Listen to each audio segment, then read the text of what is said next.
मेरी कज़न ने बड़े एक्साइटेड होकर मुझे बताया कि उसके बेबी ने चलना शुरू कर दिया है। मैंने भी एक्साइटेड होकर पूछा कि भाई तुमने रिकॉर्ड किया उसका चलना? तो उसने कहा हाँ, और मुझे उसने ये ग्राफ भेजा उसके बेबी के वॉक का, एक वेलोसिटी टाइम ग्राफ। क्या इस ग्राफ के जरिए हम मालूम कर सकते हैं कि बेबी ने कितना फासला तय किया? आए देखते हैं।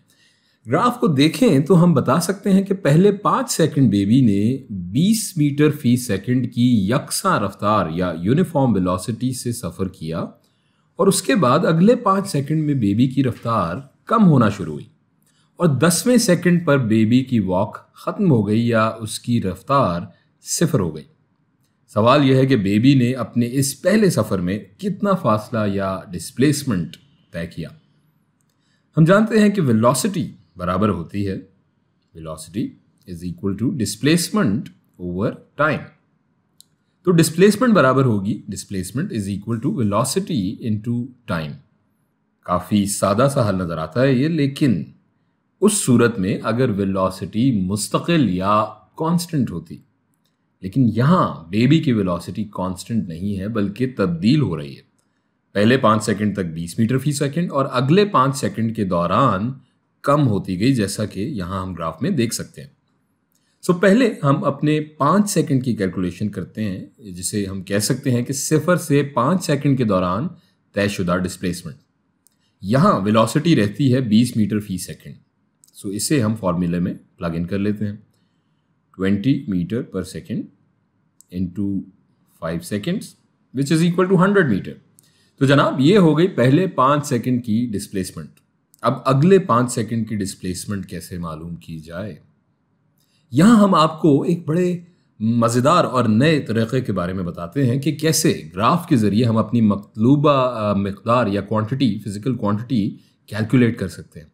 अगर हम ये पहले 5 सेकंड की कैलकुलेशन पर गौर करें तो हम देख सकते हैं कि यहाँ ये एक मुस्ततील या रेक्टेंगल बन रहा है, जिसका एक ज़िला या साइड ये वेलोसिटी है और दूसरा ज़िला या साइड ये टाइम।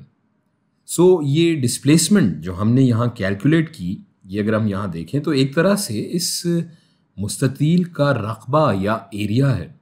ये 20 मीटर फी सेकंड इस मुस्ततील की लंबाई और ये 5 सेकंड इस मुस्ततील की चौड़ाई, और ये सारा हिस्सा इसका रकबा है जो हमारी डिस्प्लेसमेंट भी है यहाँ।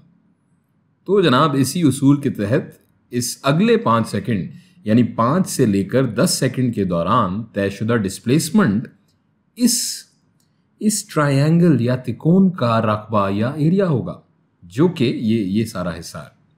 तो जनाब त्रिकोण या ट्रायंगल का रकबा या एरिया होता है 1/2 into its base multiplied by height.